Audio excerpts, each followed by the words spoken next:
फव म्हटलं की नाही कोल्हापूरच्या लोकांचं जीव की प्राण. पोहे आम्ही कधीही खातो. सोमवार, मंगळवार, बुधवार, गुरुवार, शुक्रवार, शनिवार, रविवार पण.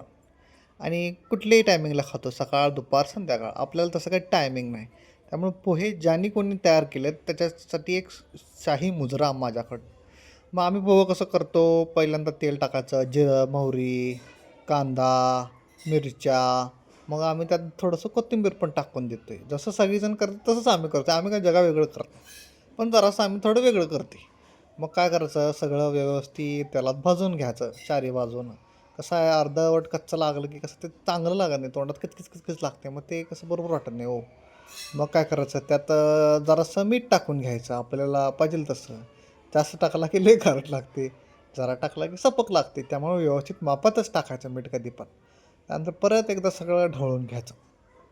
त्यानंतर काय करायचं, चमच्यानं हळद टाकायचं. पण आमचं कसं आहे, डबा धुतले त्यामुळे आम्ही डायरेक्ट पिशवीनं हळद टाकायला ढीगभर.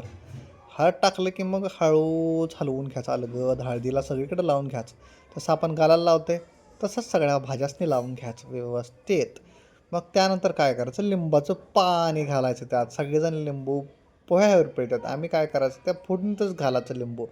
म्हणजे कसं आतनं चव येतं डायरेक्ट. मग काय करायचं, भिजवलेलं मऊस लुसलुशीत सुटसुटीत पोहं घालायचं. लगदं करायचं नाहीत, नाहीतर मग ते कसं घाणगीच्च लागतंय. मग सगळं झाल्यानंतर काय करायचं, एकदा मस्तपैकी मग त्याच्यावर कोथिंबीर टाकायचं, जरा साखर टाकायची. तुम्ही टाकता की नाही साखर, जरा कमेंटमध्ये सांगा बरं. त्यानंतर मग सगळं मिक्स करून घ्यायचं आणि आपलं शाही पोहे शेंगदाणे घातल्याशिवाय कधी पूर्ण होत नाहीत. कच्च करून अशा पोहे खाल्ल्यासारखं मला तर वाटत नाही. तुम्हाला वाटते का नाही ते सांगा. मग हे सगळं टाकून झाल्यानंतर आत्ताच बघा कसलं भारी दिसाले. त्यानंतर मग काय पिवळा कलर आणण्यासाठी मग सगळं मिक्स करून घ्यायचं. फोडणी आणि पोहे झालं आपलं शाही कोल्हापुरी पोहे तयार.